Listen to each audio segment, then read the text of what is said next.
Merci de vous informer avec Puissance Télévision. Bienvenue si vous venez de nous rejoindre dans l'actualité de ce mardi 14 octobre. Les pump tracks se multiplient dans la région. À Vitry-le-François, un ancien terrain de foot se transforme en véritable espace sportif avec 2 pistes de BMX, un skatepark et des aires de jeu. Des exercices grandeur nature pendant lesquels les futurs sapeurs-pompiers testent leurs réflexes. En Haute-Marne, des formations pratiques sont dispensées aux futurs professionnels. Nous en avons suivi une.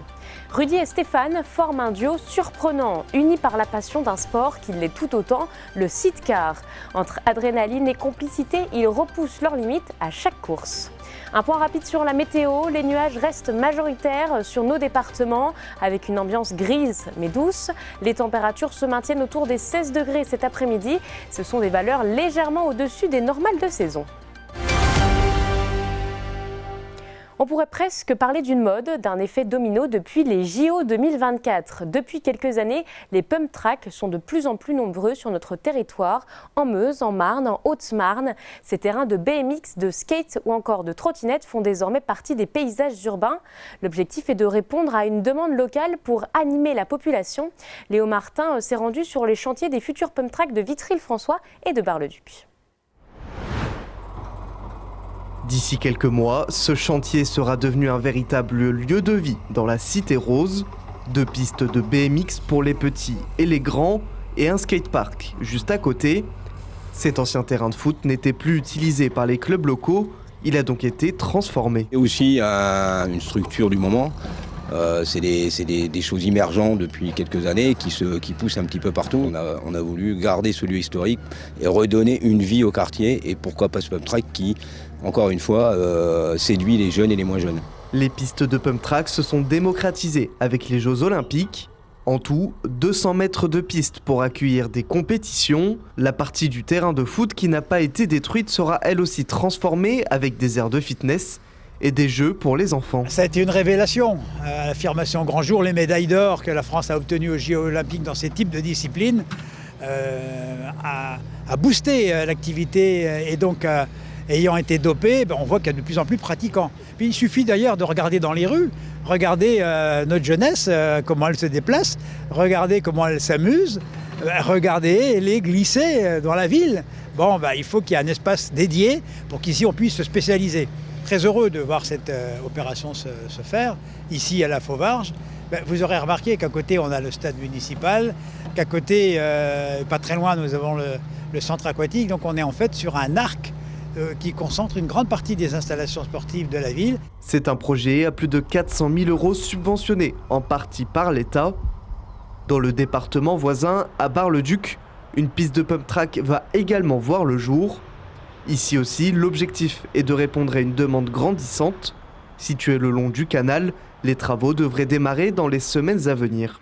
Non, il n'a pas été choisi au hasard. Alors, c'était une grosse question au début de trouver l'emplacement idéal.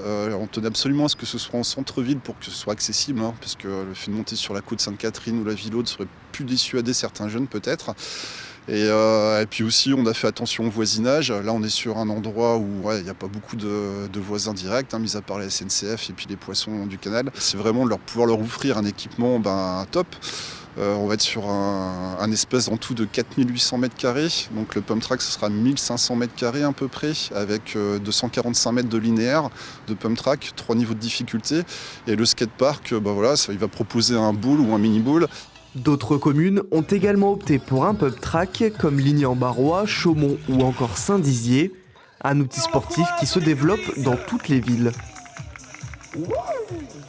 Au centre de ravitaillement d'Orge, en Haute-Marne, un feu d'hydrocarbures a servi de scénario à un exercice grandeur nature. 12 pompiers ont été mobilisés pour tester leurs réflexes et leur coordination face à une situation d'urgence réaliste. Tout cela dans le cadre d'une formation pratique dispensée par le Centre de secours et d'incendie de la Haute-Marne. Célia Richard a suivi l'entraînement.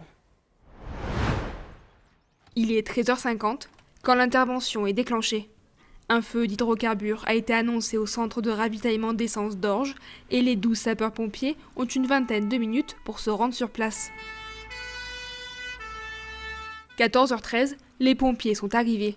Ils récupèrent les informations importantes avant d'attaquer l'incendie. Cet exercice, mené par le service départemental d'incendie et de secours de la Haute-Marne, rentre dans le cadre d'une formation dispensée à des pompiers venant de la Haute-Marne, de la Marne, de la Meuse et des Vosges. Ils étaient déjà volontaires et là la formation leur permet de devenir professionnels et du coup on essaie de les emmener sur des lieux plus diversifiés. Donc pour la partie incendie, on a utilisé des sites extérieurs comme la sous-préfecture de Langres, ici le CRE à Orge et puis sur Saint-Dizier on a eu l'occasion d'aller dans un garage automobile et dans un commerce. Ça permet vraiment de mettre les apprenants en situation le plus réel possible. Pendant 8 semaines, les apprenants vont pouvoir apprendre et pratiquer sur tous les domaines, incendie, secours à la personne, épuisement, tronçonnage ou encore risque d'inondation. Une formation qui se déroule en évaluation continue. Chaque manœuvre est notée. Ici, ce sont des compétences bien spécifiques qui ont été travaillées. Les apprenants sont venus en fait découvrir déjà le partenariat qui peut exister entre un exploitant et les SDIS. Plus particulièrement aujourd'hui en fait l'extinction des feux d'hydrocarbures en fait. Ici sur ce type de dépôt nous sommes sur du stockage de carburant en fait pour l'aviation. Donc c'est un carburant qui a une particularité, c'est que c'est un carburant qui est très difficilement inflammable. Mais une fois en fait que l'ignition a lieu, en fait, c'est un carburant qui réagit exactement comme le fioul ou le gasoil. Les premiers moyens d'extinction en eau sont installés 12 minutes après l'arrivée des secours. Les apprenants peuvent commencer à étouffer le feu.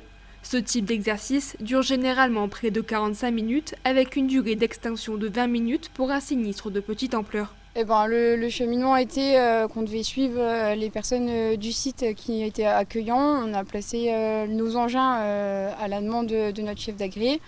À l'issue, on a eu les ordres d'exécution de la mission.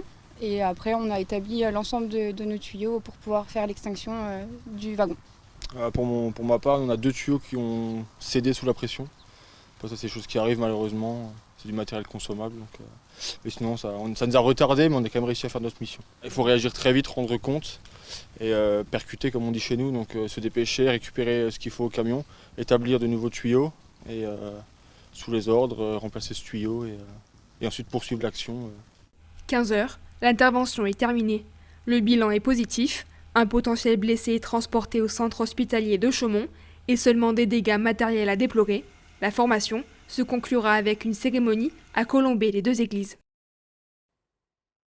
Dans la Marne, 2 passionnés de mécanique vivent leur sport à 100 à l'heure. Rudy et Stéphane partagent depuis plusieurs années la même envie, repousser leurs limites ensemble sur un sidecar.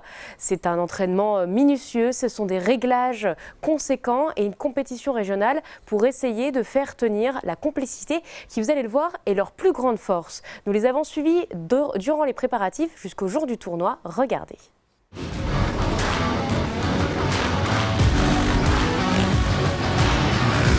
Des moteurs qui hurlent, des virages à pleine vitesse. Le sidecar, un sport d'équilibre, de précision et de confiance. Une discipline exigeante que vivent Rudy et Stéphane depuis plusieurs années.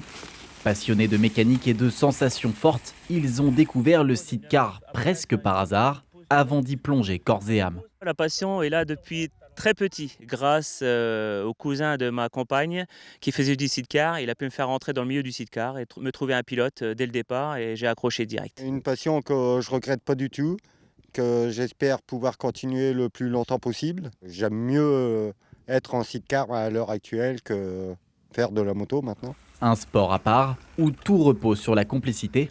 Le pilote gère la trajectoire, la vitesse, les appuis.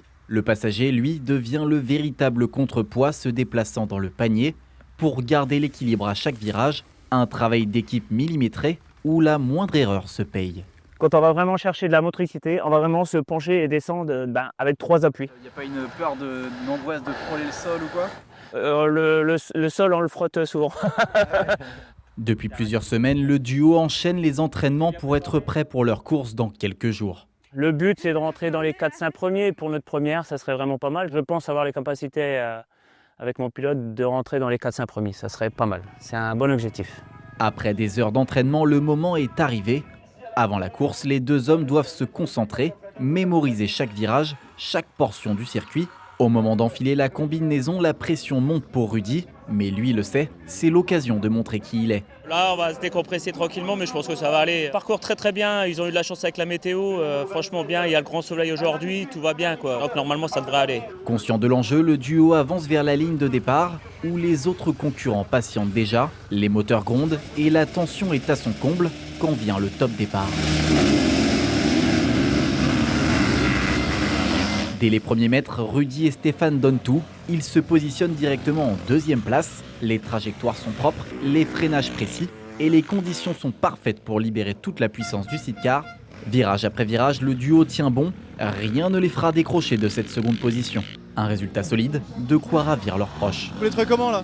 Pas super, ils ont tenu toute la course donc nickel. Ils ont rien lâché et là ils donnent vraiment tout quand même. Après ce bon résultat, le duo retourne près de leur stand. L'émotion est là, palpable.